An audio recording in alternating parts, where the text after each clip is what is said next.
Hey, what do you say? Episode number 70 of the Run-In Podcast. My name is Tommy Paradise. It's showtime, folks. It's your boy DJ up in the rafters. What's up, DJ? I'm in a terrible mood. We're talking a little bit off the air here about everything going on in life. And then the freaking Red Sox decide to lay an egg the last two games here. Oh, the Dodgers ain't doing that much better. I think I was pitching right before I came on the podcast. That's what the score looks like anyway. I'm in trouble here with my bet with John Swallow from coming down the aisle. I mean, a couple nights ago, it looked like the Red Sox were hitting everything. And now, when you guys listen to this, it'll be Game 7 if you're listening on Friday. Or no, not Game 7, Game 6 if you're listening on Friday, and then Game 7 on Saturday. So, some scary times if you're a Red Sox fan. Astros are probably shooting lasers in their eyes while they're trying to bat or something. It's funny, actually, tonight's game, there was like a light out in center field, and the umps stopped the game for a little bit, and we're like, the hell is that? And there's actually a bar in the center field wall of Fenway called the Bleacher Bar, and it was a light at the Bleacher Bar. It had nothing to do with the Astros. But yep, me and John Swallow from the Coming Down the Aisle podcast, we have a bet going for this ALCS. If the Red Sox win, he's got to buy me an Elite or a AE-Dub fig from Ringside Collectibles. If the Red Sox lose, I got to buy him a figure from Ringside Collectibles. So we're in the heat of the battle here. Just a reminder that the Run-In podcast is brought to you by Figure Collections. Check out figurecollections.com. Grab yourself a Cello Retro over at figurecollections.com/shop. Use the code RUN10 to save 10%. Those Bull Nakanos are shipping. Mine should be here. I think it's going to be here Saturday, according to the tracking. And they also got their history of the BCAs, the Bone Country and Action Figures, up. Part 2 is up over at youtube.com/ I just watched it. Yeah. Figure Collections. So good, right? So good. Yes. So, and me and Jack, nostalgic for me. Oh yeah, man. Me and Jack have been talking too about some stuff that he's got coming down the pipeline. He's working with Cella, and there's just some great stuff coming. So stay tuned for that. Hit up figurecollections.com. Also, if you want to hit up his eBay store, you can go to figurecollections.com/eBay figurecollections.com/store. That is the eBay store. Figurecollections.com/shop is the eBay shop. So, and I'm actually looking at his eBay store right now. He's got some good what we got good stuff. He's got Decade of Domination Randy Orton up there. He's got flashback entrance great Kurt Angle, Christian Elite. The Ron Simmons Hall of Champions WCW figure without the belt though. That's up there. Lots of good stuff, man. He does have the belt separately. Wow, that's crazy. The belt goes for $50 and the figure goes for $50. I wish I bought more of those. Yeah. Back in the day. So check and it's not just wrestling stuff up there. He's got some Sonic the Hedgehog stuff. He's got some BCAs himself up there that he's unloading. So all good stuff up there. I know he's got a lot of Nintendo figures, some NECA stuff, all kinds of stuff. If you're a customizer, that is we right up your alley. Jack's figures, all kinds of stuff. Go check it out. Mortal Kombat, Nickelodeon stuff. Figurecollections.com/store to hit that eBay store. We had a giveaway. Before we get to that, Blitzkrieg Pro is this weekend. It is, man, I forgot the name of it already. I'm a terrible salesperson here. It is Blitzkrieg Pro, Fall Children, Breezango, Dirty Dango. We are a proud sponsor of that show happening in Enfield, Connecticut this Sunday, 4 p.m. All the details are up on our Instagram page. Go check it out. I'll see you there, I think. As of right now, I think I will see you there. There's a lot going on this weekend, but I asked my kid, I was like, you want to go? And he's like, what's the main? Are you guys sponsoring? He goes, are you sponsoring it? And I go, yeah. He goes, what match? I go, the main event. He goes, yeah, let's go. So the main event. We are sponsoring the main event.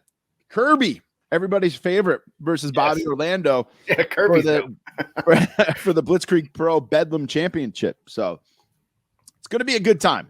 Going to be a good time. And the fact that they have the word Bedlam in the championship name, like that, just it's amazing, right? It's awesome. It's always a good time at those shows, and it's BYOB, which is a lot of fun too. So yeah. I done did it now. What you drinking tonight, my man? Tonight I got some drip going, because especially like it's gonna rain here for the next 3 days at least. Fantastic. I love rain. Really so I figure I'm gonna be inside for a minute. Refresh everybody what the drip is. We haven't actually explained what the drip is in a few episodes. For the folks that weren't here at the beginning, right? So proper 12, folks. Like, not so, we got to give props to proper 12. Ginger beer, cranberry, shaken, not stirred. It's good stuff. Good stuff. Just a couple of reminders. Don't forget to check out runinpod.com. That is where you can find all our discount codes. Oh, I got to tell you what I'm drinking. I've got another. I've got the Rep Energy on the go here. In the water bottle, ready to go. I've got the Apollo flavor. If you guys need some Rep Energy, hit up runinpod.com and go to deals. Hit the link. Use our discount code. All kinds of stuff up there. Pre-workout, energy drinks, protein drinks, all kinds of stuff. Sleep aids. They've got a ton of stuff up there. We're live on Twitch, twitch.tv/the Run In Podcast. Our YouTube is all up to date. Some brand new unboxings up there that I posted last week. youtube.com/the Run In Podcast. Pro Wrestling Tees. Grab yourself a shirt. prowrestlingtees.com/runinpod. Sold a few during the sale last week. So thanks to everybody who bought one during the sale. And a few people who didn't buy them during the sale and paid full price. Thank you. That's great. Giveaway from Buy Sell Trade Toys. I never posted it last week. I slacked. I totally forgot to post it. It is the Miz, Seth Rollins, I believe. Or no, Miz, Keith Lee, and some stuff from Pro Wrestling Tees, the Pro Wrestling Crate. So we'll post that this week, I promise. I also forgot to post the FanDuel this week. So we'll get that up there as well. Betting is now legal in Connecticut for sports and betting on sports games. So I've been messing around with the FanDuel Sportsbook app. I actually won $20 tonight betting on the Red Sox game because I bet that there would be more than it was like this weird random welcome for Crown Jewel too. That's like kind of a weird. That's DraftKings, I think, though. This is FanDuel, and it was like welcome to FanDuel, Sportsbook, Connecticut, and then it was like if you think here's a bet if you think there's going to be more than 2 runs scored in the Red Sox Astros game, wager now. And I'm like, are you kidding me? Have you watched this series? Like, that was so I won $20 on that. All right. Yeah. That was a pull you in bet. Yeah. They deposited $50 in my account. So I'm nothing but up right now. Right. But they got me. I bet on the Bruins. You never bet on the teams that you like. I bet on the Bruins. I bet the under on that. And if the under was 5.5. And last I looked tonight, it was 3-3. So you're already you're done. I'm out on that one. So listen next week for more of my degenerate gambling stories here on the Run In Podcast.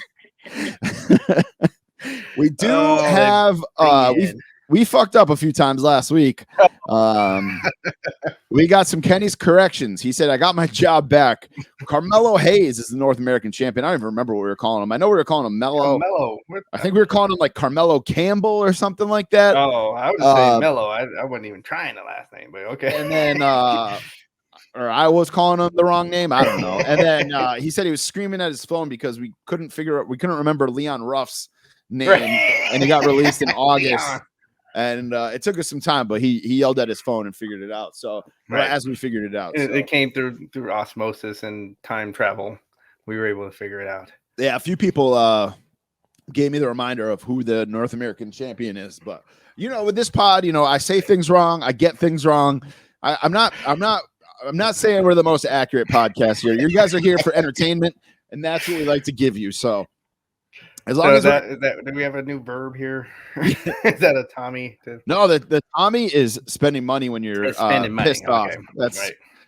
We established that today.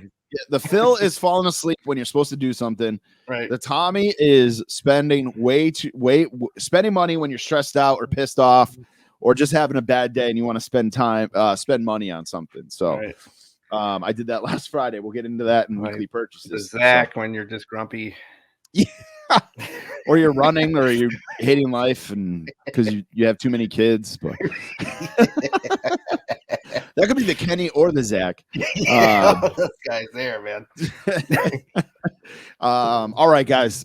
I think it's time to get into the ring. We got a lot to talk about this week. Yes. We got Halloween Havoc. We got Crown Jewel. You ready to do it? Yes. Let's go. In the Ring is brought to you by Buy, Sell, Trade Toys. He's on Instagram at Buy, Sell, Trade Toys. Great guy. Definitely grab some stuff from his store. He's always got great stuff up there on his Instagram. I got to stop looking at it sometime. I'm like, you. We'll talk about that in weekly purchases too, because I keep buying stuff from Facebook groups and stuff. And man, we'll get into that. But why does the stuff have to cost money? Yeah, you can use the code if you want to save some money. You can use the code RUN10 for 10% off. Maybe I need an OnlyFans or something. On Buy, Sell, Trade Toys. All right, Crown Jewel, a Blood Money pay-per-view is this week. Let's talk about it. We got a lot of stuff going on. The way you said that, I almost thought that was in the name of the show. Because you said it might as well so be. Smooth. It was so smooth. I was like, Blood Money really pay-per-view. Blood Money? The Blood Money pay-per-view. Oh God! It is. By the time you guys listen to this, it'll be over because it's Thursday, I believe. I don't even know. Like, I'm looking at Wikipedia. It says October 21st. That's tomorrow. We're recording on Wednesday. It doesn't say what time it starts, but it's early in the morning for us. Yeah, it's just weird time over there. There's 10 matches listed on the card on Wikipedia.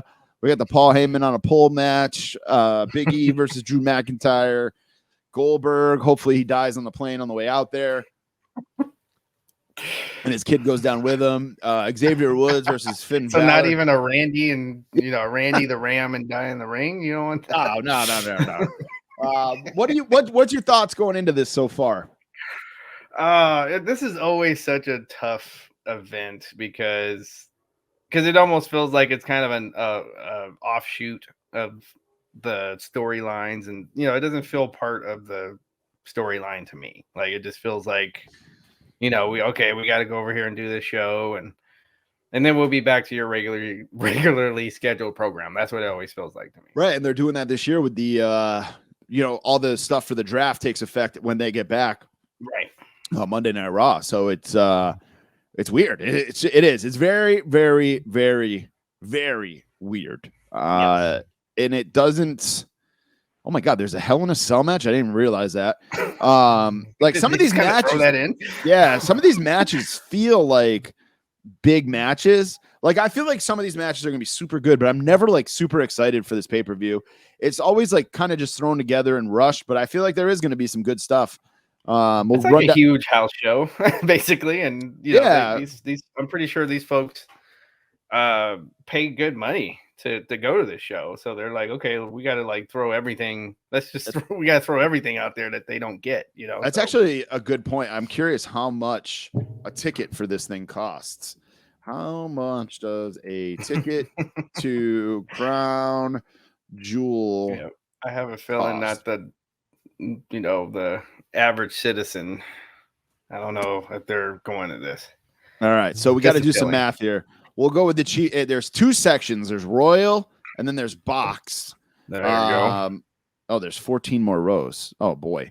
So United States, it starts at 1 p.m. Eastern time, 12 p.m. Central, 10 a.m. Pacific.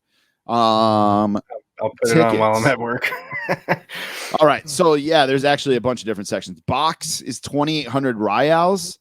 Royal is 1,900. VVIP, very, very important person, is 900. VIP is 350. And then there's like section A, B, C, D, E, all that stuff. Those all vary. But let's see. I'm gonna do like a conversion thing. Yeah, now really, you got me. Great podcasting here. We're figuring stuff out. You're gonna know how much people paid to go to Crown Jewel. Right, so we're going with the 2,800 Rials to dollars. That is gonna be $746.47 for the most expensive ticket for Crown Jewel. So Yeah. I don't know how all that works. Like I don't know what they're. Let's see, what's 100 reals? That's like the average for like Joe Schmo seats. Right. Let's see here, $26. Okay, that's $26.66. Yeah, because you can go to like a WWE live show. And Yeah, that's definitely. Like starting price is like $26. Yep. So, I wonder if they have to pay the astronomical Ticketmaster fees and all that stuff like we do here. Probably not, because I think it all goes to the prince. It all goes Right. to the prince. But yeah, it's just like I said, I'm looking for. It's cool that like there's a huge pay-per-view on in the middle of the day. Like I like that aspect of it. But at the same time, I'm like, man, this is 10 matches. This is going to be long. It's just like you don't know if these guys are going to be back on time on Friday WWE for SmackDown Dark or something. Yeah.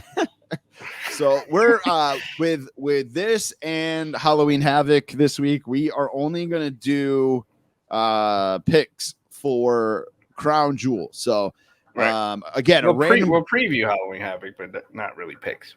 Exactly. So kind of a goulash of matches here. We'll start with number 10 on the Wikipedia card, which is Mansoor versus Mustafa Ali. Shout out to Mustafa Ali, by the way. He is donating his earnings from this show to charity. So good for him. Especially being of I don't know his exact right. What's the word I'm looking for? Kenny will give it to us, his nationality. Yeah, his nationality. I'm looking it up right now, actually. Sorry, Kenny. Oh, okay. He has a Pakistani father and an Indian mother. Okay.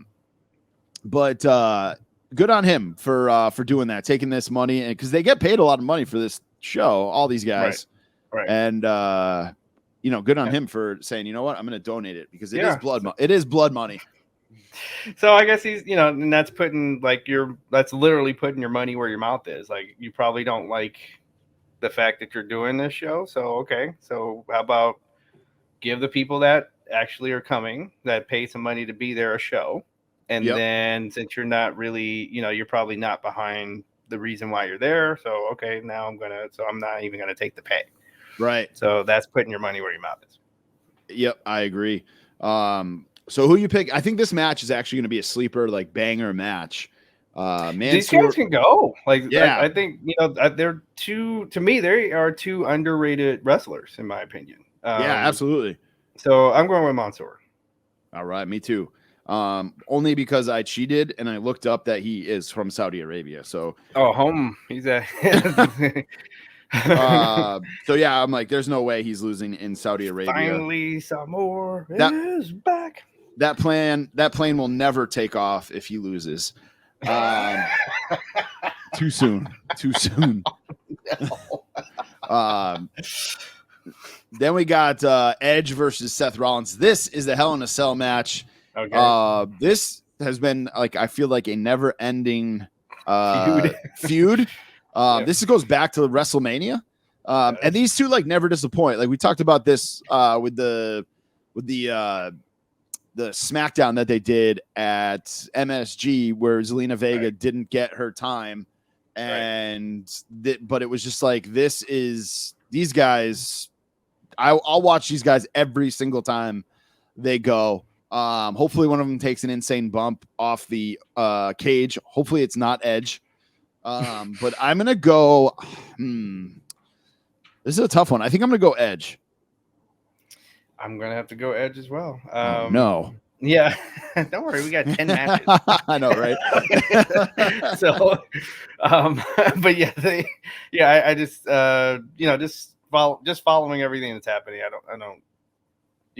don't see how Edge loses, but it's not like it's, world breaking if Seth were to win this. Yeah. I think Edge is going to put him, or I think Edge is going to take it. I was going to say Edge is going to put him over, but I think Edge is going to take it, I think, for sure. Again, you got to think, like you said, man, you got to think of this as like a house show. So I feel like a lot of the, a lot of the faces are going to go over, but I feel like we're going to see a title change too. I feel like the Prince is going to want to see some kind of title change. He's going to see a King of the Ring and a Queen's Crown. That's the next match, actually. Zelina Vega versus Doudrop, Who you got, DJ? I think Selena Vega because we've seen Selena, I think paid her pittance, if you will, and did her jobbing when she first came back. So I think they're gonna thank you for the work and here's a crown kind of thing. Yeah, it's hard to Dewdrop got the upset on Raw this week, which we'll talk about a little bit later on, but I think that's as far as Dewdrop's going to go. I think this is going to be actually a good match. For now. I'm curious to see how Zelina Vega is going to do with a larger woman, taking her on and seeing how that all goes. At least Zelina Vega is small. And at least, the Deuster can move, though. So, yeah. I like Dewdrop. I know we talked about her a little bit last week, but I do. I like her. Yeah. So she can move. So, and that I think that's going to help the match. Like Bam Bam. If you've ever watched, I've seen matches with Bam Bam and Spike Dudley, and because Bam Bam used to be so light on his toes, it made for a good match. Even though that's too, all the way on the one end of the spectrum to the other, but a good match. So I think you'll see something like that here. I agree with you 100%. We also get enough. See, and this is the thing, man. Going down this list, I feel like these matches are going to be good just because of who's in them.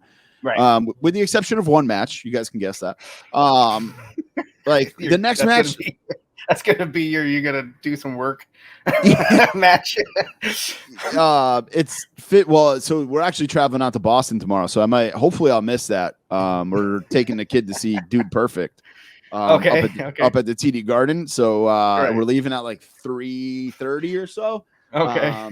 So hopefully, I might watch on my phone on the way up, but we'll see. Right. But we're talking about Finn Balor versus Xavier Woods right now. We'll get to that other shit show.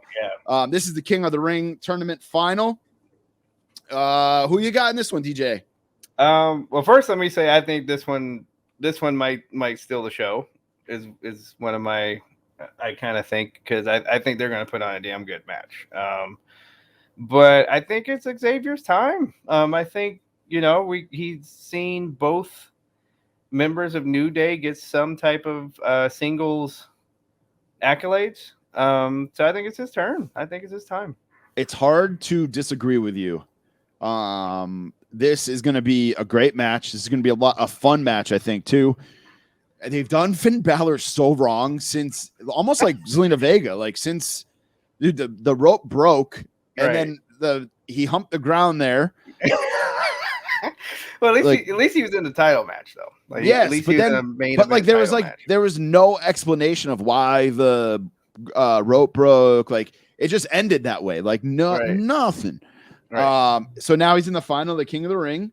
Yep. So he's not doing that bad now. He's not just going out there just losing. Maybe he wins. I'm gonna pick Finn just to go against you. So you can have King Demon. So we can have one. Well, he was Prince Balor. Now he's gonna be King Balor or Prince Devitt, however you say it. Devitt. I don't know how to say it. Somebody will correct me. Right. Next up is the no holds barred match. Goldberg and Bobby Lashley. I don't even have to give you my pick.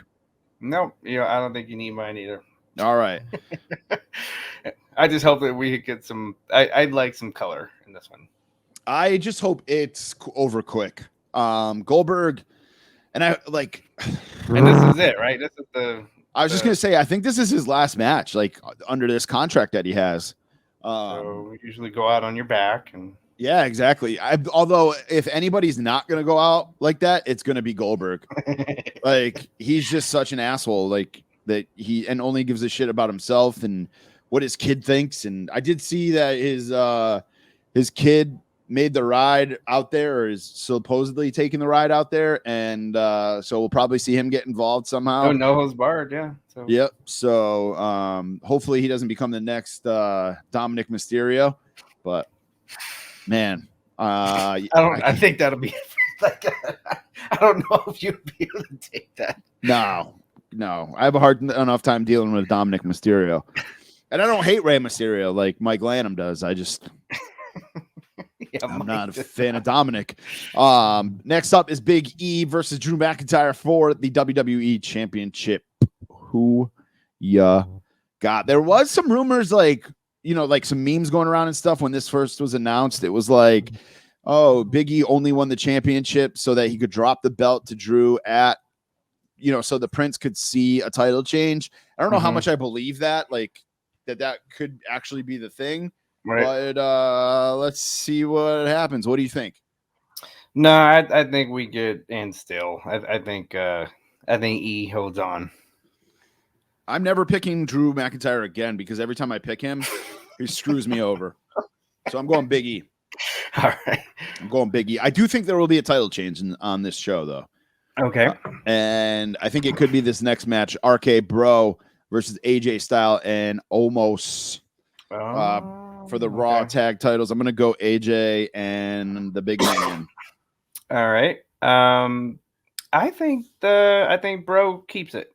Okay. All right. The RK Bro is pretty entertaining, man. They really are. Right, because I think people want to see that RK Bro versus the Street Profits. I think that's a damn good tag match. So I was just reading a thing today about Montez Ford and how he got that little they wanted to kind of see about how his match with Roman would go, or how that he'd be in the main event picture, and everybody was backstage was impressed with how he did. So, yep, he's gonna be Marty Jannetty is gonna be. Hopefully not. Hopefully not.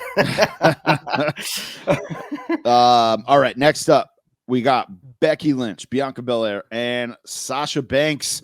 They're going to be wearing T-shirts and long pants and covering their faces. Oh, that's right. Triple threat match for the WWE SmackDown Women's Championship. This is pretty historic, I think, not only just because it's like a women's match, but like, obviously they already had when Natty and Lacey Evans wrestled there a couple years ago. Sasha Banks wrestled, I think, in India against Alexa Bliss. But like for Saudi Arabia, and again, I don't know. I mean, I know there's crazy things going on over there, and they're trying to be progressive. But the fact that 2 African American women are in this match, I think, is huge too for this. Right. I'm gonna say Becky keeps it though. It's hard, like I don't argue with that, but just for the sake of making this interesting, I'm gonna go Sasha Banks. All right. Nobody's going Bianca. The coin. R.I.P. coin. Poor coin. Was it like 20%? Like it was bad. And somebody's got to go look that up for us. You know what I need? I'll buy a T-shirt, a Run-In Podcast T-shirt, by the way, to anybody who goes back and listens to our episodes since we started doing top fives, and send me all the top fives we've done, because I sent DJ a message this week and I was like, did we do this? Oh, yeah. And because I couldn't remember. And so somebody, and this or that, I'll buy somebody a T-shirt if they do this or that. Send us all of this or that we've done, and our power rankings, the top fives. There's some like, you got to be paying attention to the middle of the pod to get something. It's not in the same spot every time. Next up, we got Roman Reigns versus Brock Lesnar, Paul Heyman on a pole match. Who you got as the winner in this one? For some way, I think Roman pulls this out, and I think even like Heyman does like a double switch here. Like we're all, thinking he's on Brock's side, and then screws him. And then he screws him in the end. Yeah. I'm gonna say that Brock wins, but Roman retains the title. Like it's gonna come down to a DQ. Paul Heyman's gonna like accidentally screw Brock, I think, something like that. And then he's gonna tell Roman, "See, I helped." Yep, exactly. And that's so I think Brock wins, but Roman keeps the belt. This version of Brock is actually better by himself. This version of him with the Hillbilly Brock. Yeah, or the lumberjack Brock. World War Hulk Brock. Who do you think Heyman leaves with? Do you think he stays with Roman? Yeah, I think he stays with Bloodline. Yep. I agree. And then we got last match on this Wikipedia card. We got the Usos versus the Hurt Business in a random ass tag team match. Oh, that's gonna be on the pre-show. Do we want to pick that? I'm about to say that shouldn't be the main event. I say Us holds on. Yeah, I agree with that. So let's see. What do we got for differences here? 1, 2, 3, 4. 4 differences. So that's we'll see what half happens. The show. It is. And Undertaker showed up in Saudi. He introduced Pitbull. Yeah. Yeah. I don't know if I can have a different, like you would think he's going to introduce Metallica or something. And like Pitbull, like I would have had like, what's her, Uso's wife? Michelle McCool. No. Or yeah. Well. Wait, whose wife? No, Jay Uso's wife. Oh, Naomi. Yeah, I had Naomi. I thought you said the Undertaker's wife. My bad. Yeah.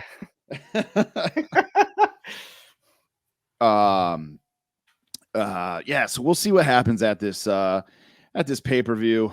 I guess it is a pay-per-view. I think it'll be all right. I think we're just not used to these things. It's all it's throwing us off. This is like the third one. Yeah, and we should. You're right. We should be. But a Thursday in the middle of the day, it throws us off. Yeah. It just throws us off. Yep. So I think they actually put together a pretty decent card for this. It's a little weird recording this on Wednesday night and not talking about because we've been recording on Thursdays. Some things changed, so we are recording on Wednesdays now. So it's weird recording this before it. I don't know. It's just weird.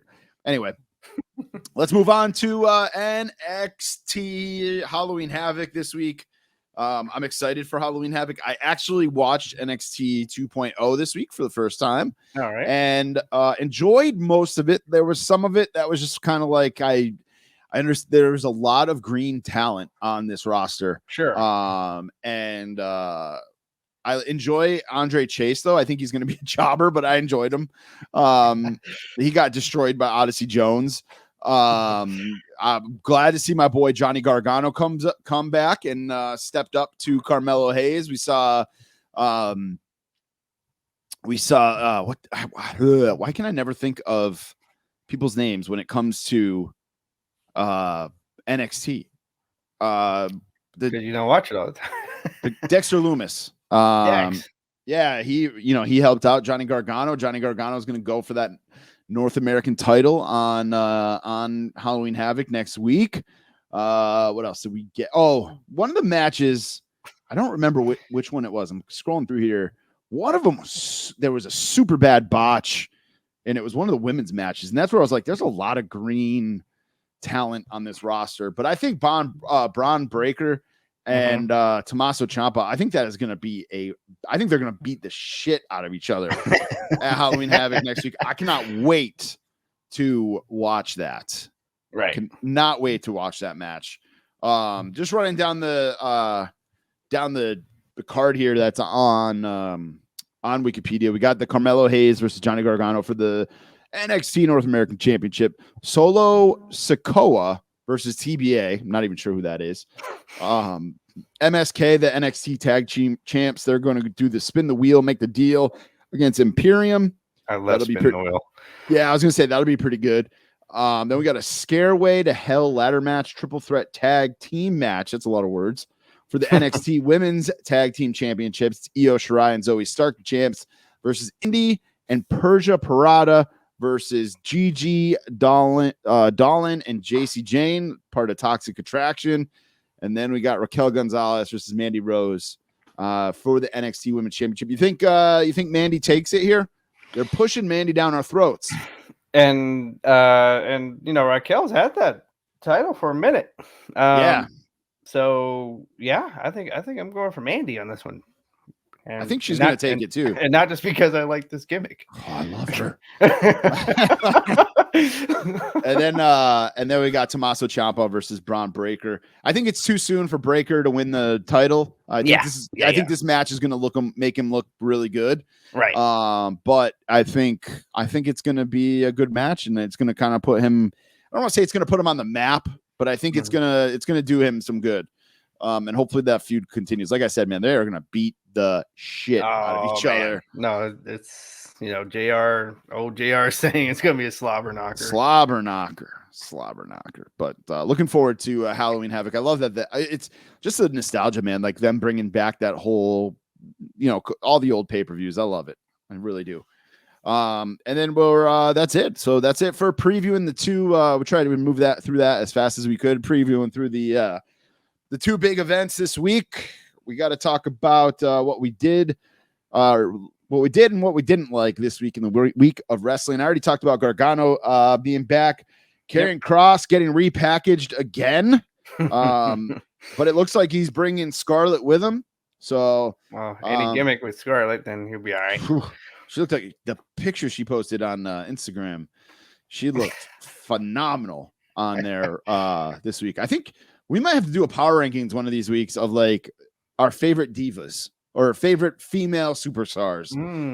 Because that's going to get that'll be a controversial friend of the show, Emma or Tania, whatever you want to call her, she used to be the cream of the crop, if you will. For me, and but I think Scarlett may have passed her. We may have to have a whole conversation about this. So we may. We'll see. Maybe we might have to have Emma on. She's a friend of the show. She did the intro. Help us rank this. She did the intro. So yes. I did not watch AEW this week. However, a lot of Tony Khan talking this week, and I talked about Tony Khan talking last week, saying like, I wish you would just stop. Like, my thing is like, if Vince was out here saying all this bullshit that Tony Khan is saying, I get he's proud of his product. He wants to put his product on the map. He wants to, put his product over.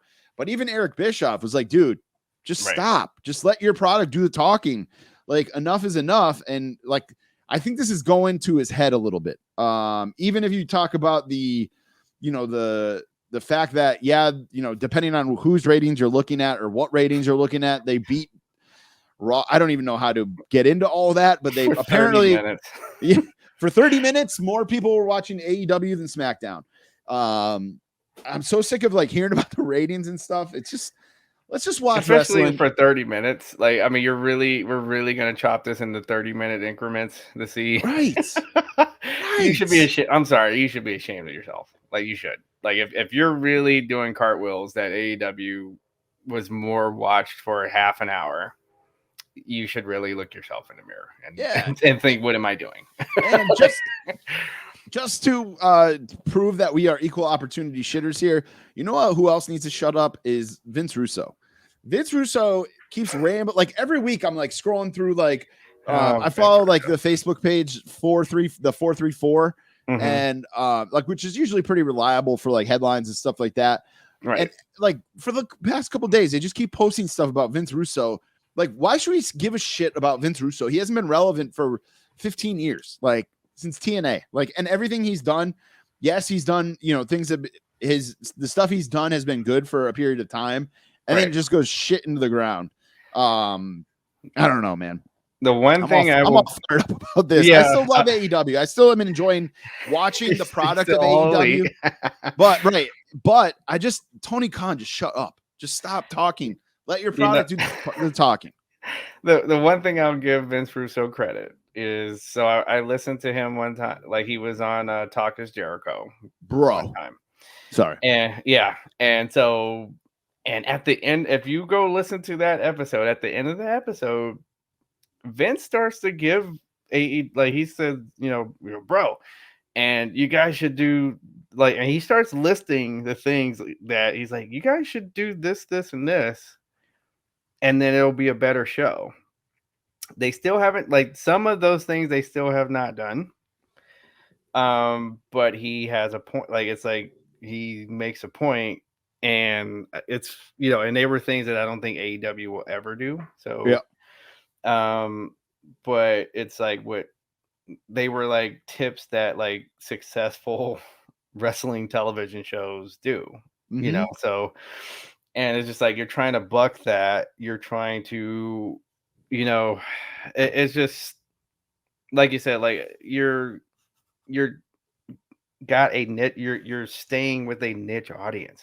Right. Like, I mean, there's one like I can't like DDT Lounge or something like that that gives like the whole like when they get all of the ratings of all of every show every week, and then they show you top to bottom with ratings. Yep.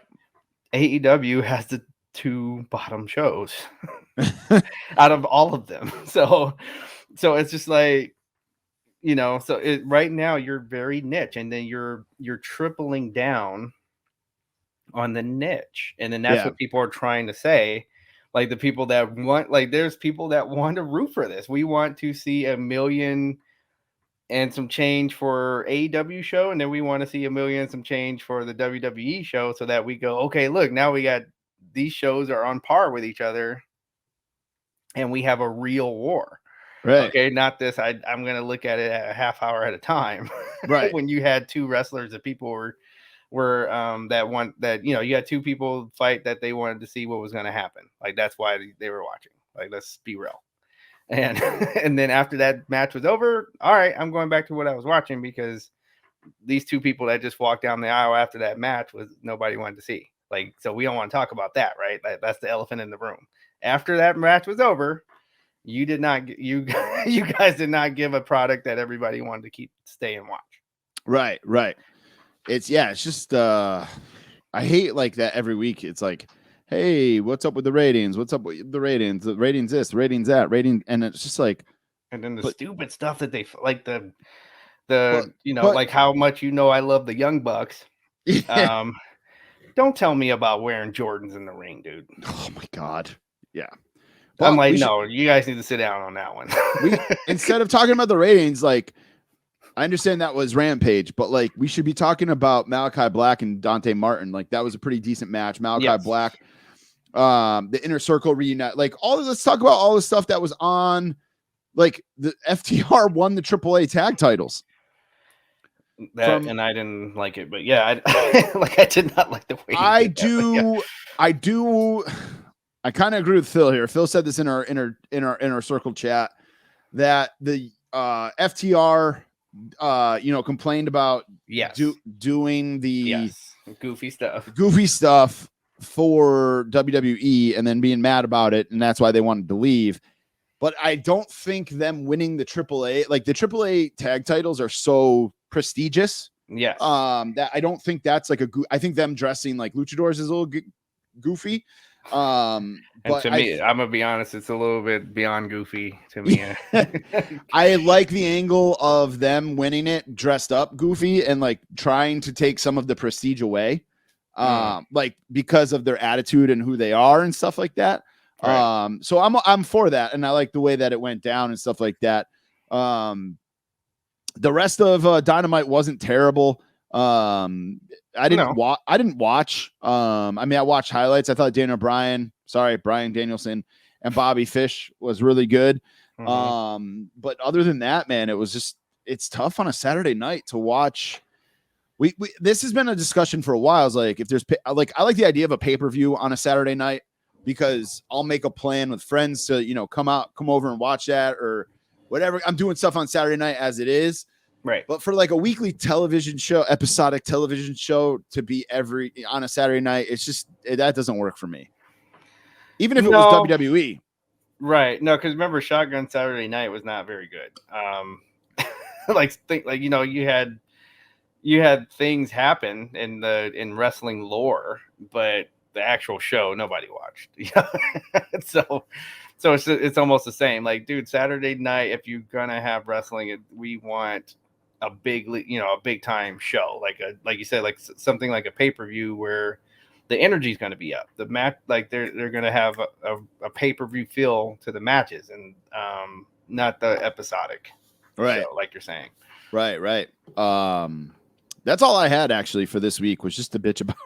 Oh, okay. Tony Khan. I didn't watch Rampage either or SmackDown. What the hell I took my kid over to Six Flags with some friends. Oh man, this is story time here, real quick. What did you eat? No, it wasn't anything crazy. I had a salad actually while I was there. Okay. Never mind. The story's not as crazy as I thought it was. Now that I'm thinking about it, so sorry to tease you guys with a crazy story. Yeah, because actually, I got a county fair like that's coming up this weekend. So nice. Let's see how that goes.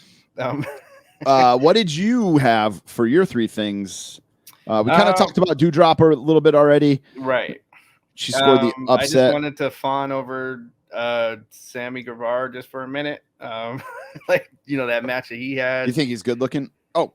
Yeah. Certainly my daughter, I guess my daughter did. She passed out in line. But anyway. No, he's just on fire, I think. Like, I mean, every match now that we're seeing him in, he's just like, just killing it. Like, bringing the house down. He's going to be a star, man. Like, I don't care any way you cut it. He's going to be a star. 100%. Yeah, he's going to be a star. 100%.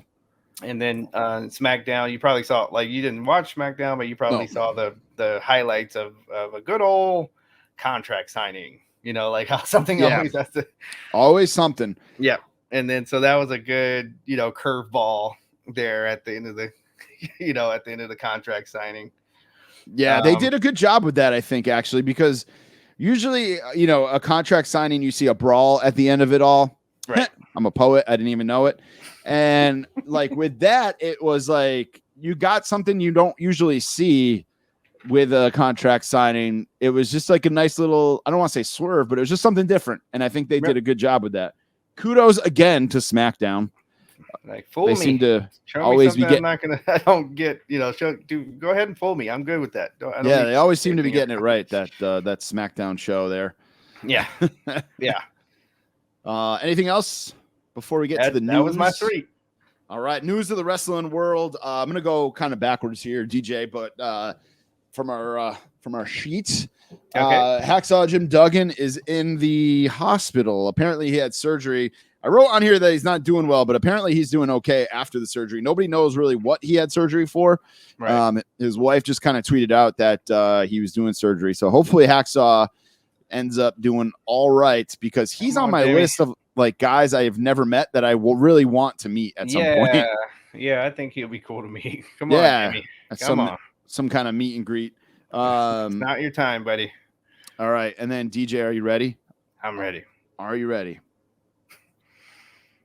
It's time to talk about The Miz on Dancing with the Stars. Let me take another sip of drip. John James, it's your minute, man. Your Miz minute. They did a Grease theme this week, and apparently he moved on to the next round. That's all I know. And that I get tagged every time he's on in the Fig Cave from John James to vote for him. So you don't know what song from Grease he was? I didn't. All I saw was that Maurice was in it. That's all I saw. It kind of toned out once I saw Maurice. She would probably be in my top 5. Okay. Yeah, Grease is one of my, like, speaking of top 5s, like, well, probably top 10. Here we go. This is a part of the show where DJ tells us he was in Grease. No, hell no. I would have been a fetus if I was in Grease. No, I just love that movie, though. I haven't watched that movie in forever. Okay, I've seen it, but I just haven't watched it in forever. That's it. Watch along, because you can't go without seeing Grease. Dynamite is on Saturday again this week. Just if you're keeping tabs, and then WWE TLC. Apparently, they canceled it. Apparently, it's no longer on the. So apparently it was scheduled or canceled due to the scheduling of a new event titled Day One, which is going to take place on January 1st, 2022. So that actually makes sense. What's that? Just the name of the show, is that going to be something to do with Bloodline? I don't know. I think it's because it was on it's on the first day of the year. But day one, that's like their Usos. Yeah, that's true. Tagline, could be. So. Dude, they should do that. They should bring that back. Like I went to in 1997. I went to In Your House, Degeneration X, and it was it was a theme. NWO sold out. Yeah, they should bring those back. Still say, I mean, we say this all the time. They should bring back the themed pay-per-view sets. We need those back in our lives. Yeah, that's very important. Yeah. That's I'm sorry, it's important. Like, don't just wait for 100%. WrestleMania to have a theme. 100%. Rhea Ripley lost her bag, guys. She wrestled in a bra and Damian Priest tights this week on Raw. Oh man. So her belt, like, her tag title is in the belt. I want to know, like, how do you walk into Vince's office and be like, "Hey Vince, so I lost my bag." Like, you got to be given, like, you got to walk in there naked to tell him or something. If you're a woman, like something. Like, I mean, I don't know if he's that understanding where he's like, you know what, pal, it's all right. We'll order another belt. Like, what is Vince's reaction to that? I would love to be a fly on the wall hearing that. And then the last thing, I'm sure you guys saw on Instagram, not Rhea Ripley, Lacey Evans had her baby in a tub in her house because her family could not go because of COVID. So congratulations to Lacey Evans. Everybody's having babies. Lacey Evans, Ronda Rousey. No word on the name yet, like if it's like an African-American name, like Ronda Rousey's baby or Prince Nigerian, whatever. I have a feeling that Lacey Evans's baby will have like a nice, Cody or something very Zach or Zachariah or, something very like something southern. Apple pie. Yeah, something very southern, I think. So. And that is it for this week's In the Ring. We've kind of flew through that, even with Crown Jewel and Halloween Havoc. DJ, got anything else to throw in there? Nope, I'm sure Zach's loving it so far.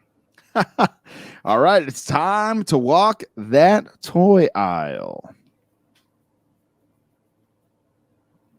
Walk That Toy Aisle is brought to you by Homage. You can pay homage over at homage.com. Use our affiliate link, which is on our website over at runinpod.com.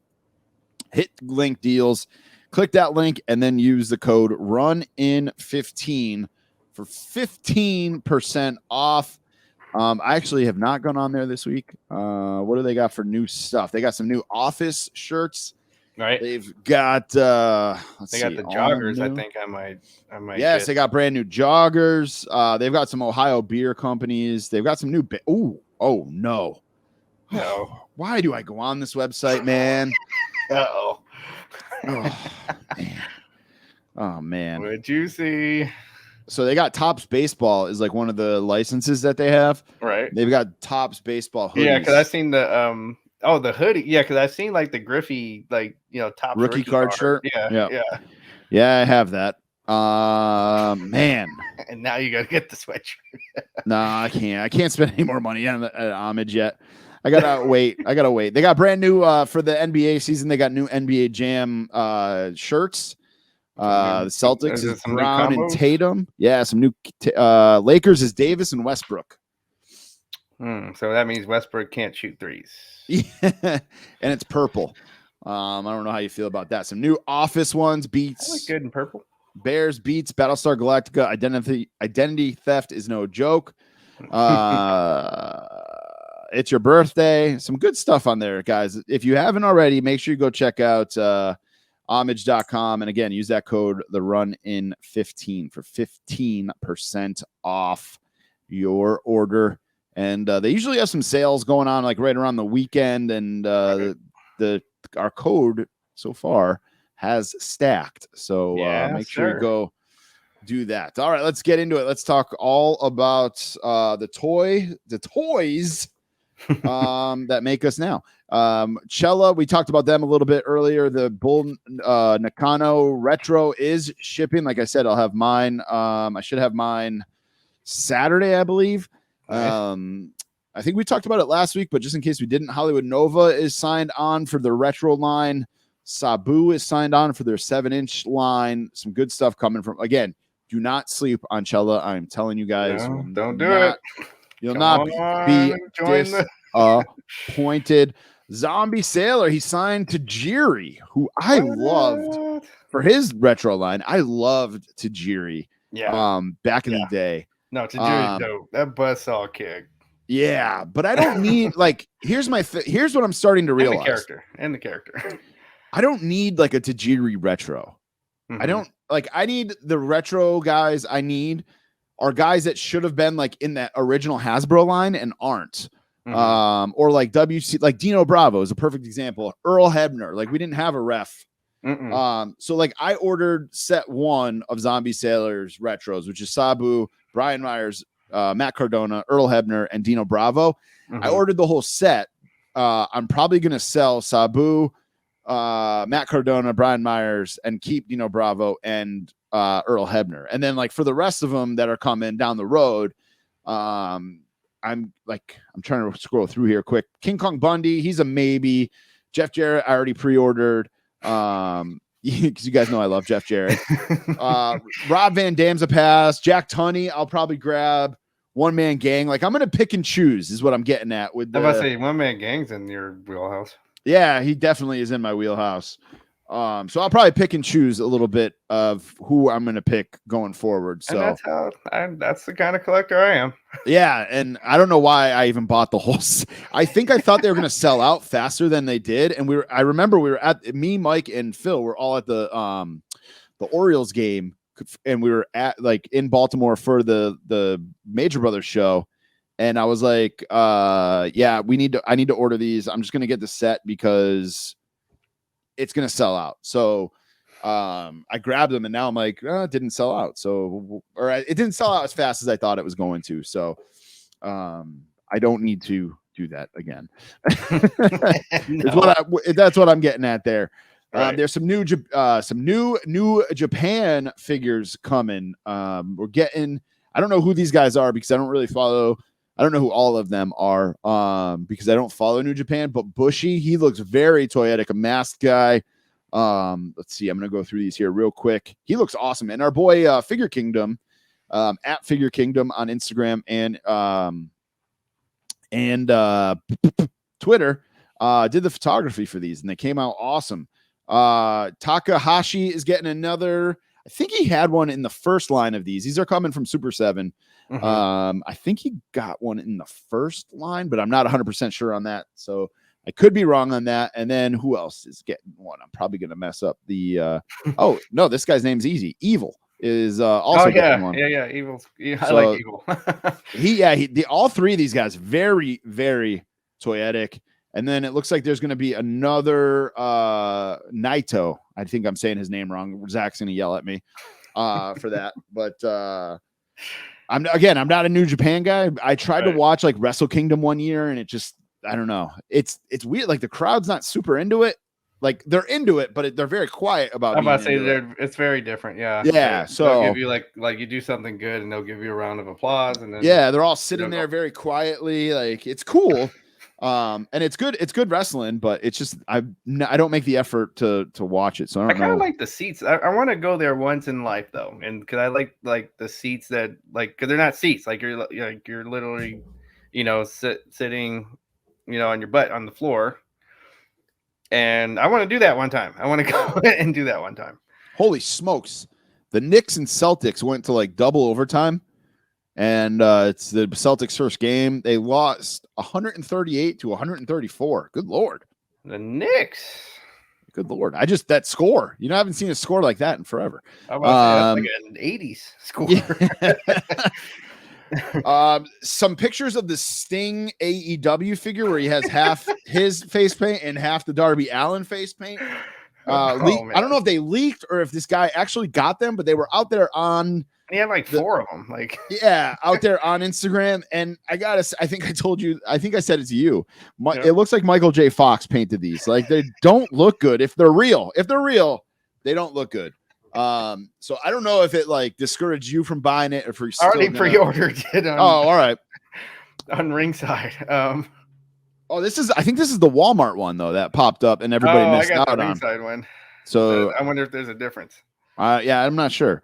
But either way, hopefully it looks better when you get it. Hopefully this is just like or he has a jacket, that could save the whole figure. It's having the trench coat because I didn't like the body either. It looks like it's too skinny. It's like it's a molded shirt. molded T-shirt on them, and yep. You guys can do better. Absolutely. If that's like you said, if that's the real one, I'm gonna say you can do better. Yeah, absolutely. And then just some random WWE news. Zodiac is popping up in Targets as well. I've been seeing pictures of that. Yeah, Phil found one. I told him I needed it like right away. So cool looking figure, man. That's a toyetic figure. Like whether you love Brutus the Barber Beefcake or the colors and everything. Ed Leslie, or you hate that era of WCW, it's still a toyetic era of WCW. I know you do. It's still a toyetic figure. Still super toyetic. And then last thing here. Oh, there's a couple more things here for wrestling. Zodiac popping up, we said, and then the most recent wave of Ultimates, not the Undertaker and Kane set. The most recent that's going to pop up in retail is the new John Cena and the new Rock. I actually saw them in person. Yeah, I saw the Cena. When I went, they only had Cena. When I went, they only had Cena. They had like 2 of them, I believe. Right. And those are popping up in Targets. Honky Tonk Man and Hulk Hogan, or Hollywood Hogan, the Superstars line there that's taken over for the Masters of the Universe line. They're supposed to look like the Remcos. Those are up for Honky if I find it. I was saying in our group chat there, I was like, I'm waiting for the Ric Flair to pop up. Right. So I can get Flair and Hogan and not pay for shipping. Right. Otherwise, exactly. I'm just gonna wait it out. Like Honky Tonk Man might be a clearance find for me. Or it might be an in-store like impulse buy. You know what I mean? Like it might. You just not got to figure it one day, and there he is. I did try to tweet to our buddy Steve Ozer from Mattel to see if Ric Flair and Bray Wyatt are still coming, because obviously they're no longer with the company. No answer yet, so hopefully he'll let us know. Hopefully they don't do a Sting. Yeah, right. Because it is weird that they are not up for sale yet. So it's weird. It is very, very, very odd that those are not up yet. And then what else? Oh, I gotta find these. Somebody is making, it's like a Kickstarter. They're making, I think this is such a cool idea. I hope they come out well. I hope these take off. I'm trying to find the pictures of them because I want to give credit where credit is due. They are doing ref figures like in line with like the same scale. Here it is. Got it. So there's like an old school ref with a bow tie, striped shirt, like Attitude Era ref. Then there's like event staff and security, like a yellow shirt security, black shirt security, police guys. So the campaign, this is Fill the Gaps with Square Circle Toys, upcoming Ringside Chaos Kickstarter project. Launches this Friday, October 15th, so it already started, and runs until Friday, December 3rd at 11:59 p.m. There is a link. I'm on the Major Brothers page. So what does this go with the Mattel ring that we bought? No, this is a Kickstarter. So it's a $30 pledge for each figure. Their goal is $99,000, $30 pledge for each individual figure in scale with current wrestling figures. Each figure is going to feature 30 points of articulation. Each figure will feature interchangeable hands. Each figure's head will be interchangeable, retro-inspired, resealable J-hook packaging. 4 main figures to start: a retro referee, modern referee, event staff, and a security guard. And then the stretch goals are a police officer, a medic, timekeeper, a lucha referee, and a retro camera operator. And then additional reward tier is you can have a custom head sculpt made of yourself or anyone you would like. This is kind of cool. Like, I like the idea of it being a Kickstarter, and I like the idea. I mean, I don't do figure photography or anything like that. I like this for people who do figure photography, because everybody's using, like, I'll see people use like Stranger Thing figures or, random other figure lines, and they don't always match up. So I'm hoping that these, I'm hoping that these match up, pretty well with the good old Mattels and AEW figures. And I'm going to share them on the screen here so you can see them, DJ, and so that if you're watching on YouTube, you can see them as well. So there's the ref. I do like the bow tie ref there. The ref's not going to have a beard. It says that in the comments. Oop, went the wrong way here. And then there's the security guards. There's a police officer, which is the stretch goal, and then this is just the right up here. So pretty cool, I think, in my opinion. Like, just if you're like I said, if you're a wrestling figure photography guy and or a girl and you want to fill that arena from that $300 exactly, there you go. At least you're not salty about it. Who, me? Yeah. I think I'll make that back. NECA, yeah, exactly. NECA continues to pump out. They can find a way to pump out Ninja Turtle figures. Yeah, they can.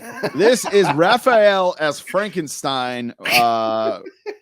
Such a weird mashup. I think it's a cool mashup if you're into both of these.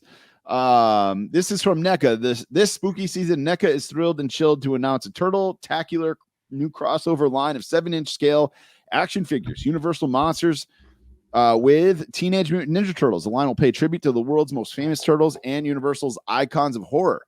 Inspired by the silver screen classic, Frankenstein celebrating its 90th anniversary. That's mind-blowing.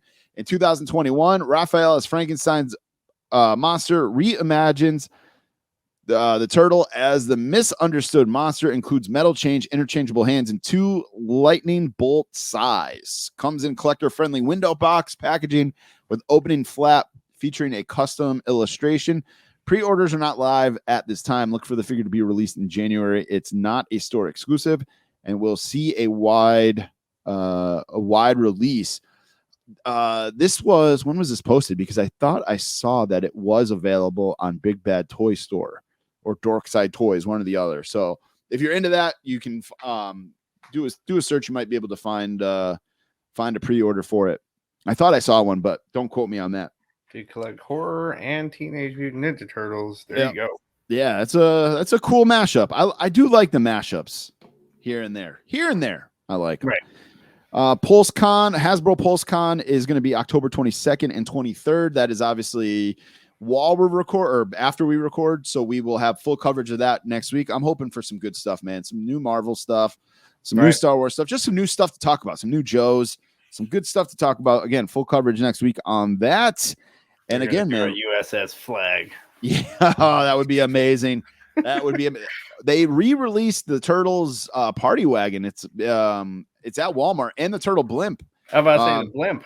Super hard to find. So if you see those, DJ, you let me know. Okay. Because I do need those. I'm trying to cut back, but I do need those. That's what we all say. Wait, they made that? Oh man. That's it for toy news. Again, slow couple weeks here for toy news as we head into the holidays. I did see here as I was scrolling Toy Arc. I don't know if you've been on Hot Toys lately. Is this? Yeah, it is Hot Toys. But there is a 1/6 scale figure of Yelena Belova from Black Widow. I love her. See that. I love her. See that? Yep. Comes with her jacket that has cool pockets. I love her. She was so entertaining in that movie, man. She really was. Why do you pose like that? Yeah, I loved it. So if you haven't watched Black Widow yet, make sure you're doing that. Yeah, you got it on Disney Plus now. Just click on it. Me and my kid have watched it a couple times actually. Every time I watch it, I'm like, I love it. All right, let's see what else we got here. We got this or that. It's time for this or that. We're bringing it back this week. I did my unboxing for the Ultimate Edition Undertaker and Kane, and it got me thinking. I had a really hard time like whether I was going to keep the Undertaker Defining Moments or the Ultimate Edition. My initial thought when I ordered the Ultimate Edition was, you know what? This is going to take the place of my Defining Moments. I'll sell the Defining Moments. And then I got them side by side, as you can see on our YouTube channel.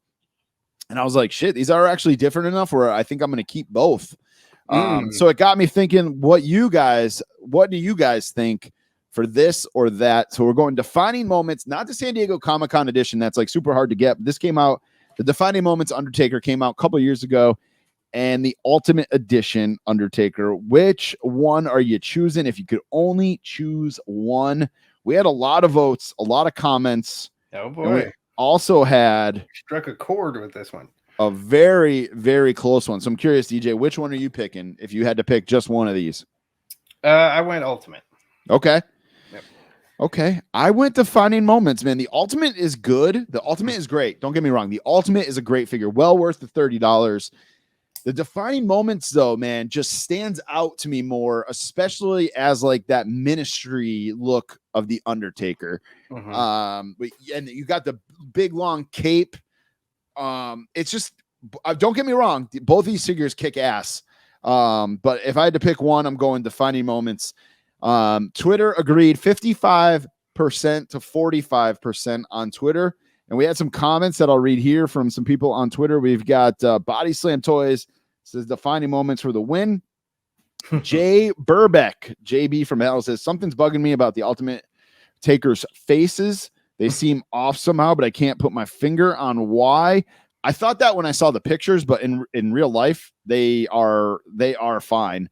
Some people said it looked like Michael Jackson, but they don't look like that in real life. I saw somebody put it. They did look like that in a couple of the pictures. Figure Kingdom, we talked about him. Alone. Yeah. He said, I love both, but I'll take the Defining Moments figure by a hair. Can't beat that beautiful sculpt. That's kind of how I feel. It's definitely by a hair. Wrestling Figure Database, which if you haven't been on that, or if you haven't listened, or if you haven't been on that website, definitely check that out. Every time we're on a podcast, I always try to shout out that Defining Moments. It's such a special figure to me. Yes, it's all black, but it feels so significant compared to the other elites or even ultimates. The sculpt, the cloth, good cape, the detailing, probably in my top 5 ever. And then Jared Bebe, J-Rod 2009 says Ultimate Edition looks like an anime version of Undertaker. Defining Moments wins. That's funny. And then we put it up on Instagram as well. Let me see what Instagram says. Instagram says, where is it? Oh, come on. I have to go into the archive. Hold up. Come on, you sons of bitches. Where? Same thing, 55 to 45 Defining Moments over Ultimate on Instagram. So I really like doing this or that. It's hard to come up with one sometimes. But this was easy. This was on my mind. It was like, hey, I just did this video and I had a hard time deciding. Let's see what the people think. So I like with the, that you got to interact with the folks. Yep, absolutely. All right, DJ, it's time for weekly purchases. What do you got? So I got my Halloween costume, which I am going to. Oh, snap! I'm gonna let that. All of a sudden, you'll just have a post of me in the costume. Like, fantastic. Put it on the show page too. Yeah. So. Oh man, we usually go to this big banging Halloween party every year, and I just at a friend's house, and he canceled it on us last year, or canceled it on us this year. He said he had some stuff going on. And I never ended up going last year because of COVID and everything. My wife was about to have surgery, so we played it safe. Right. I think I might have posted it on our Instagram what I wore last year. But this is what it was showing on my. Oh, I remember that. Yep. Yeah. So I'm probably gonna wear that a couple times this year as well. Right. So you guys have to watch a YouTube video if you want to see it. And I'm going to a party, and I like that this party you have to show proof of your vaccination. Oh, nice. When you get there. So. We're going to that Dude Perfect show tomorrow night. We have to bring our vaccination cards with us. Yep. So it's starting to go around. Like yeah. I went to the movies and had before. So it's like they let you in the theater, but then as soon as we tried to go to the concessions, there's like, okay, we need to see proof of vaccination before you come in the concession. That's crazy. I was like, whoa, okay. That's crazy. Yeah, it's a wild time in our world. What else you got for weekly purchases? Oh, just after that, I got some new clippers. Got some deodorant, bought some groceries. Yeah, I've been one Target really made me mad because like they had like a ton of boxes in the toy section, and me and my daughter waited for a little while. And he was like, "All right, let's come back." And we came back after a while, and I mean, they had everything but new wrestling figures. So, Oh, that's the worst. yeah, That's the worst. I'll go into Target sometimes and I'll see the boxes and I start scoping them out. I'm like looking for the Mattel logo and to say WWE Elites or whatever. Right. And it's like literally everything but wrestling figures. Right. Literally everything. Or except Marvel, or it's like basically everything but what I'm looking for. Right. Which is infuriating. Yeah. So I actually went to Target the other day and I ran into the NECA rep who like stocks the NECA shelf in Target. And she was kind of like, I was like checking everything out and she's like, man, all this stuff is just so ridiculous. I'm like, you want to give me your job? I'll take it. Yeah. I'll take your job. Ridiculous. I'll do your job. I like that. I wouldn't mind doing that job. For me, weekly purchases got a little, I don't want to say it got crazy, but we were talking about pulling a Tommy last Friday. I was a little stressed out, real life getting to me a little bit. So NHL 22 came out. I went to buy it on Target's website and do Target pickup. And I had a gift card that I'd use. So this is a little pro tip for you guys if you don't know this. Okay. I returned some G.I. Joes that I couldn't sell for some reason. I returned those and got store credit for them. And they gave me like the merchandise store credit, like gift card. I went to use it online, like buy NHL 22 for PS5 and pay for it with that gift card online. You can't use those gift cards online. It said there was no balance on it. And I'm like, I know there's a balance on this. I was specifically saving it for a game. So I went to the store to pick it up and I asked the guy, I'm like, just double check the balance on this for me. And he told me that. And he goes, do you want me to do like a reverse, like so we can, and just, you can buy it now or whatever with the gift card? And I go, no, you know what? I'm going to go get Madden. And Madden was on sale for $50. So in the same day I bought Madden and NHL. I've actually played more Madden than NHL. And I will get on Twitch at some point this weekend and play some of that. I got Beth Phoenix, the Decade of Domination figure from Phil Gentile. He hooked me up. He was unloading some of his female superstars. And I said, you know what? I don't have Beth Phoenix. And she is a little bit out of my timeline, but I feel like she's like good enough to be in my collection. So I got her. I also, I made an AEW purchase, guys, because I am now all elite.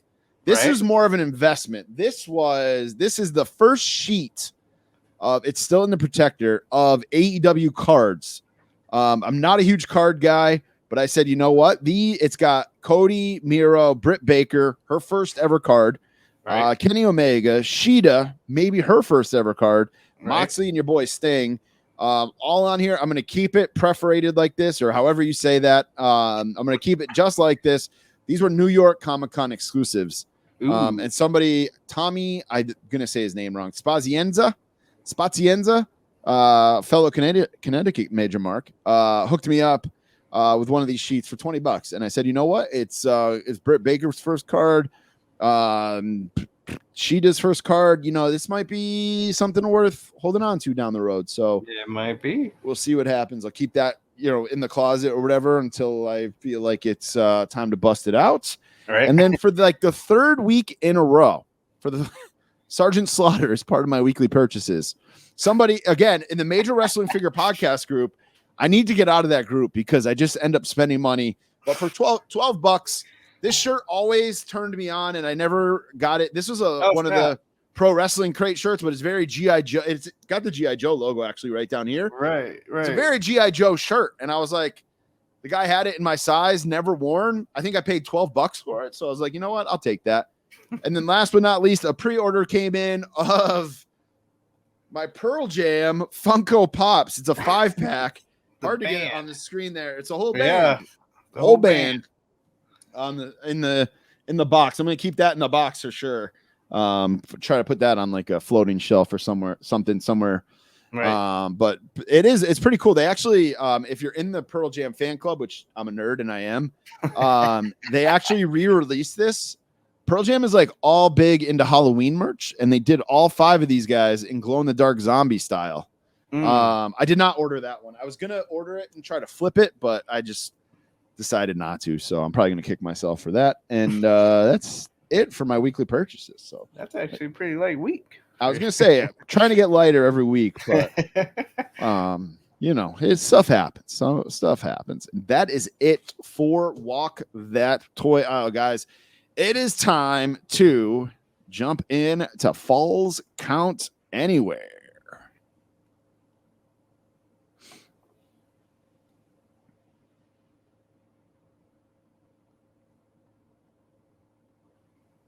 All right, guys. Falls Count Anywhere is the part of the show where we talk about whatever the hell we want to talk about. Video games.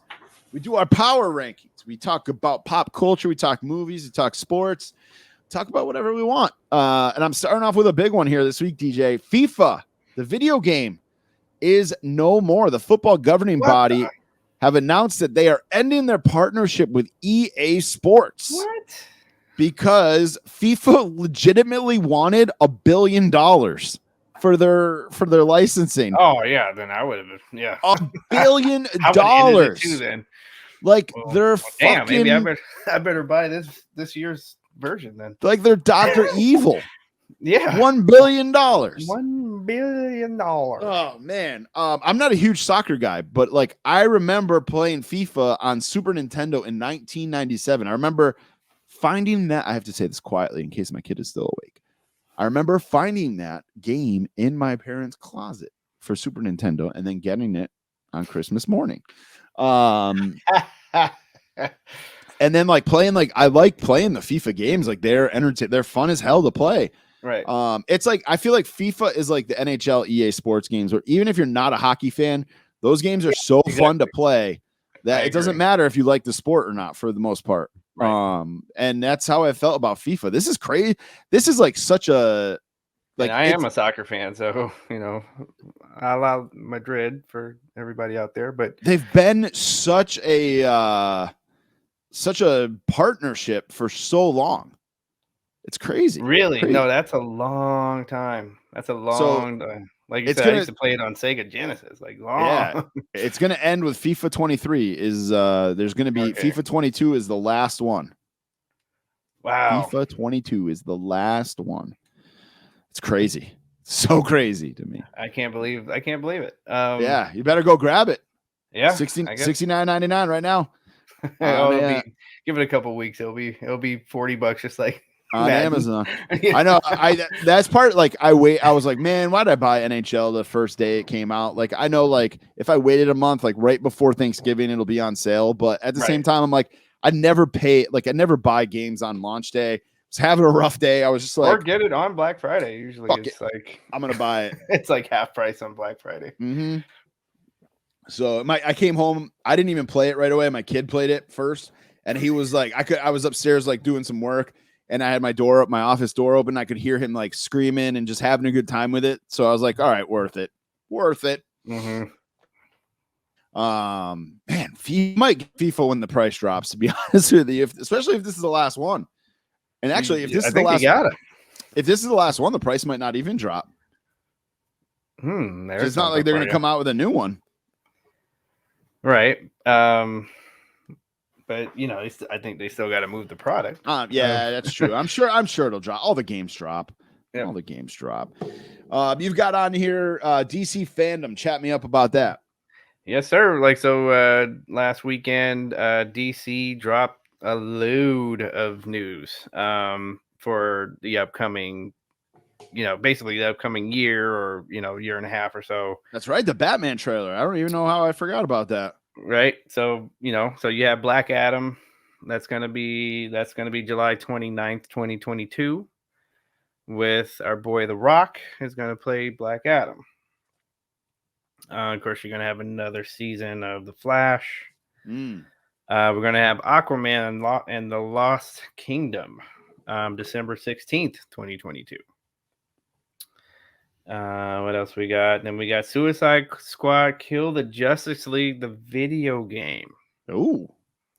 So that'll be we're gonna have the Peacemaker show. Like it's gonna be on HBO Max starting January 3rd. This January 13th. Is it gonna be Cena? And it's Cena. Yep. As Peacemaker on a weekly show. It looks like this show kind of looked a little bit anime-ish, Superman and Beyond. So kind of a kind of just a episodic, Superman, Clark Kent, Lois Lane kind of thing. See the Super Pets if you're into that. If you're into the League of Super Pets. Doom Patrol has another season, which I do like. I do like that show. The Flash movie was announced that's a real thing. They didn't really have a date for it, but it is a real thing. The Sandman TV. It's going to be a Netflix TV show about the wrestler. That's a joke. That's a joke. Let's see. Injustice, the animated movie, is out now. So with the DC guys and them going and Superman going buck wild. Blue Beetle. For those of you that read or even saw him in like Justice League Unlimited, know that he's actually a pretty cool character. He's going to have his show. And then Gotham Knights, I think we remember that announcement. Yep. So that's going to be 22. That's coming out 2022. Hopefully it's not a terrible. Hopefully not all of those that we just met or you just mentioned are terrible. Like hopefully DC gets their shit together. Right. And I mean, well, for Gotham, like we already know Gotham Knights, like this is going to be like the same folks that made all of those Batman Arkham series. Yeah. So we already know. I'm not worried about that at all. I was going to say, like the Batman trailer looked amazing. Yes. And then, so Catwoman's got an animated movie. And then, let's get to the main thing here. So you got Batman, or the Batman. With like I said, like give folks a chance when we do this every time that we hear somebody's going to play Batman. And here's my question: what do you want to see a actor play before playing Batman to have you accept that he's going to play Batman? Like he's an actor, right? So he's going to be able to do different things than what you saw him in before. You know that, right? Like that's how acting works. So, yeah, I've never had a problem with the Batman actor. Like I never had a problem with Michael Keaton, Val Kilmer. Who's the guy that played him in Dark Knight or the Dark Knight series? Like, why can't I not think of his name? I talked like this. I'm about saying you do no. Christian Bale. Yeah. Ben Affleck. I've never had a problem. Like, yeah, I like Batfleck. Yeah, that's my hot toy in that case right there. Is I've literally never been watching this and been like, oh man, this is so. I can't even think of a Ben Affleck movie this is so. I don't know. I can't think of a Ben Affleck movie off the top of my head. But Gone Girl. Yeah, thank you. This is so Gone Girl. Like I've never watched anything like that and thought that like. No. I don't even do that with like say Bruce Willis or anybody. Like get involved in the story and quit trying to. It's like splitting hairs with AEW. Like, but it looks like it's going to be a good. Like, I kind of like. It looks like we're going to get like the, the bare bones like beginning of him trying to be Batman kind of a thing. So, and I kind of like that. Yeah, that's most I think we've ever talked about DC on the show. They had a good show. I think like I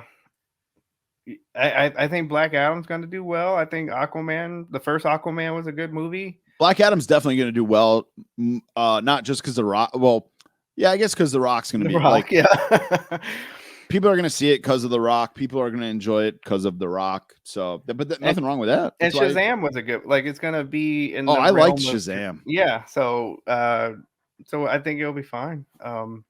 And there's another Shazam, but there is a. Oh, nice. Nice. All right, let's talk power rankings.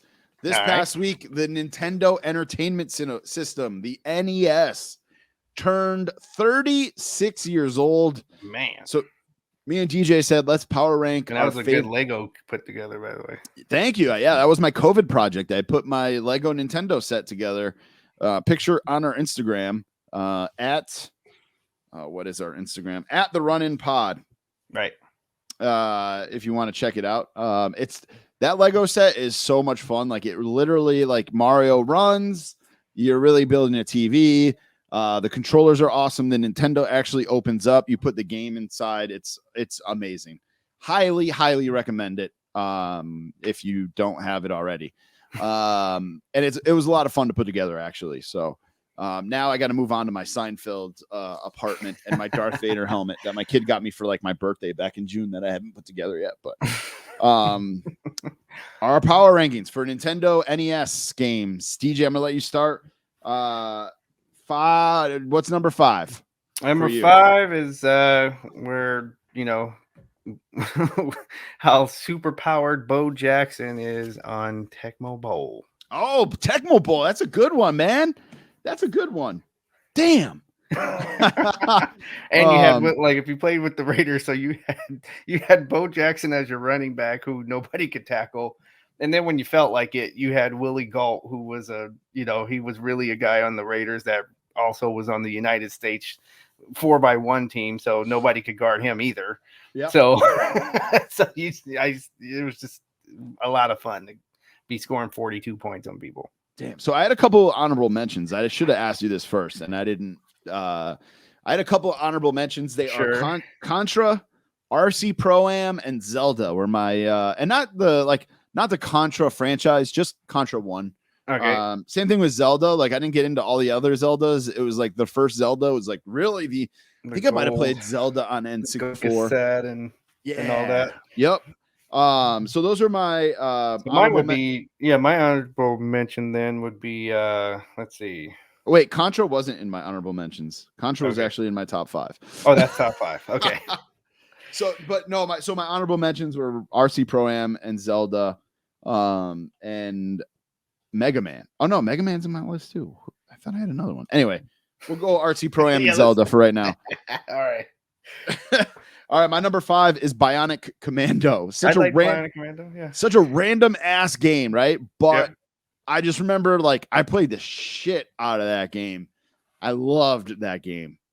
And I'm on IGN's. I like that Capcom, like in my opinion, like for me anyway, they were like the first company that was outside of Nintendo making, like there was like Nintendo making their first party games. Yep. And then Capcom came along and had all these adventure games all of a sudden. And you're like, wait, what's these? And then so then Bionic Commando being one of them. Yep. That actually, I'm on IGN. And that is number 9 on their list. Their top 100 of all time. There you go. Nintendo games. You're not alone. Right. Number 4. What's number 4 for you? Number 4 for me, because we literally had like battles at home, like like tournaments and everything with this. Double Dribble. Oh, nice. There's a Double Dribble shirt on Homage. Yes, it is. Just saying. Yeah, like that graphic of when you would go up to dunk and then they would have like the that was cool as hell. I remember that was like so like groundbreaking. Yeah, it's like, whoa, that is so cool. The noise it would make when you were shooting it to let you know you were shooting a 3, all that. Konami was killing it, man. They did the same thing with Blades of Steel when you did Blades of Steel and you went to fight. It would go do fight, and it would cut to another scene like that. Like, it was awesome. And there's a Blades of Steel shirt on Homage too. That I picked up. My number 4 is Contra. Up, down, left, right, B, A, select, start. That's how we got the title. Hell yeah! If anybody didn't know that, that's what it's from. That's why it's called the up, down title. Yeah, that's right. Number 3, DJ. What's number 3 for? I don't even have to talk about Contra. Everybody knows how good Contra is. Pro wrestling. Oh, like flat out, like the NES Pro Wrestling with Starman and a winner is you. Yeah. Good call on that one. That actually might make my honorable mention list because I did play the shit out of that too. My number 3 was Mega Man. Mega Man 1. Not the franchise because I didn't play. I didn't play all of them. I probably played up to 3. But yeah, definitely Mega Man. And Mega Man was. I like how you could take on. You go around, take the other powers. I played that on like the little mini Nintendo that came out a couple years ago. Yeah, that game is hard as hell now. Yes, like, it is. It's so crazy. Yes, so crazy how hard that game is. Number 2, Mike Tyson's Punch Out. We're the same. I got number 2, Mike Tyson's Punch-Out as well. It's last minute switch for me between 1 and 2. But number 2 for me is definitely Punch-Out. Love that game. The characters. Yeah, it was the characters. Don Flamingo, King Hippo, like just so Soda many. Popinski. E Honda. Just sitting there drinking soda the whole Soda Popinski. During the whole middle of the round. I'm like, how did they even come up with this? That was the first game I played when I got the mini Nintendo. Nice. My buddy hacked it for me. That was like the first one I got. Did you know how to beat Mike Tyson? I never got to Mike Tyson. No. I always got beat by the second E Honda. Okay. Yeah, no, because he kind of learns what you're doing. Like the second E Honda in the rematch, he kind of learns a little bit about you. And then you got to be a little bit slick. But Mike, you just kind of got to get through the first few uppercuts. Like that's the hard part. Yep. And then after that, he starts throwing like that weak jab, and then now you can try to get with him. And and then after that, he blinks his eyes every time he punches. And then there was always some little like clue as like to when their punch was coming. Right. In their delivery. Right. But that first couple of seconds of the round, though, there is nothing. You just gotta just gotta be ready. Yep. For Mike, anyway. All right. What's number 1 for you, man? Contra. Oh, all right. Yeah. Wow, number 1, huh? Oh man. Like, I mean, we used to fight over the controller, it was like that first co-op game, and you can shoot and you didn't have to worry about shooting your partner, Yeah, you just let it fly. Yeah. And for all these people, like I watched there was a video where they had some kids try to play Contra and they couldn't get past the first level. Like it's like you can't get hit. Like there's no you get hit, that's it. You lose a man. There's no heal, I might have shared this story on the pod before. My kid, when I got the Super Nintendo, like the one that came out, and it was the the same the mini one that came out a couple years ago and you could hack it and stuff like that. Right. I told my kid, I'm like, this is awesome. Let's play Mario Brothers. I mean, not Mario Brothers, Mario Kart. And we put Mario Kart on, and we start playing, and he's like, this is too hard. And I'm like, what do you mean this is too hard? You play Mario Kart 8 or whatever it is on your Switch. This is like 4 buttons. You play Mario Kart on your Switch, which is like 8 buttons. Like, how is this too hard? Like, I don't get it. But he said, he goes, this is just too hard for me. I can't do it. And now he'll play it. Now he's fine. But it took him a long time to get warmed up to it. And it just blew my mind that, like, all right, you're playing a game way more complicated, way more to it. With more buttons and everything. And you're saying that this one is harder? Like, come on, man. My number 1 is Super Mario Brothers 3. All right. Super Mario 3. I love Mario 3. I know we did our Mario games. I kind of put all of the Marios on my not on the top 5, like the honorables. Yeah, that's all right. I couldn't pick all of, I couldn't pick. So I was like, all right, you're all honorable. part of me didn't put any Marios because we just did Mario. Like all the Mario games, we ranked them or whatever. And I was just kind of like, yeah, you know what though? That was my favorite game. So if it was truly your favorite game, you gotta be honest. Gotta be honest. All right, guys. Yeah, that is our power rankings for our top 5 NES games. If you've got one, if you got your top 5, holler at us. Let us know what they are. Let's talk some football. We did our picks last week, and it was not a good week for me. I picked Seattle, thinking Seattle would. I said they're better coached, and they put up a good fight. They were all right. It was a good game. It was a good game. I was nervous. I was like, I think I'm gonna freaking lose another. Yeah, I was feeling pretty confident, but to no avail. Pittsburgh gets a win. Man, I hate Pittsburgh. DJ picked Pittsburgh. Phil picked Pittsburgh. Mike and Zach picked Pittsburgh. Phil got a bromance with Ben Roethlisberger. Yeah. He's not going to like that. Instagram and Twitter both pick Pittsburgh. So right now, DJ, me, Phil, Instagram are all tied for first place at 4 and oh no, not anymore. I am not lying. Just you're tied, Phil's tied, and Instagram is tied for first place. You guys are all 5 and 1. Phil and the Graham. Yeah. Yeah. So this week is the Colts and San Francisco. Colts are 2 and 4. San Fran is 2 and 3. Who you got this week, man? I'm going Colts. Okay. I think that running back is even though I traded him because I needed to do I needed a shake up for my team. Yeah. But it worked. But I like the trade actually worked out probably for both of us. But that was nothing against Taylor though. He's dope, and I think the 49ers are just not as good as advertised. Yeah. So yeah, I got the Colts. I'm going Colts as well. Nothing exciting there. We'll see what we'll get those picks out on Sunday as far as what everybody else is picking. That's part of our show.